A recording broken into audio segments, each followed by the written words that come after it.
پاکستان له افغانستان سره خپلې ټولې لارې پرانیزي. دا چې ولې پرانیزي حقیقت په همدې ویډیو کې را سره وګورئ او د ویډیو کتو نه مخکې زموږ ځواک ټي وي چینل در سره سبسکرایب کړئ. د پاکستان لومړي وزیر عمران خان له اعلان کړی دی چې په یوه اونۍ کې به له افغانستان سره خپلې ټولې لارې په عادي ډول پرانیزي. د نوموړي په وینا دغه لارې به د سوداګرۍ او د عامو خلکو د تګ راتګ پر مخ پرانیستل شي او دوی پر یوې طرحې کار پیل کړی چې ټول څه د کرونا وایرسو مخکنی حالت ته وګرځي.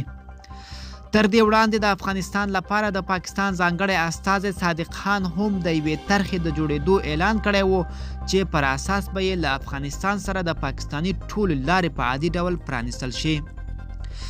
د شنونکو په وینا پاکستان دغه اقدام ځکه کوي چې له اقتصادي اړخه له خراب وضعیت سره مخ دی او افغانستان د پاکستان لپاره د لومړني او تر ټولو نږدې او مهم مارکیټ په توګه پخوانی مقام له لاسه ورکړی او پاکستان هڅه کوي بیرته هغه پخوانی ځای پیدا کړي ځکه د اړیکو د ښه کېدو په لټه کې دی.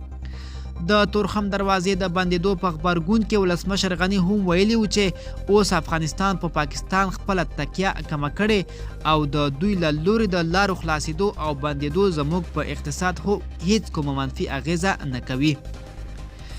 ملګرو دا وه زموږ چمتو شوې ویډیو. د لا ښکلې ویډیوګانو لپاره زموږ ځواک ټي وي چینل در سره سبسکرایب کړئ او تر بلې ویډیو ښه وخت.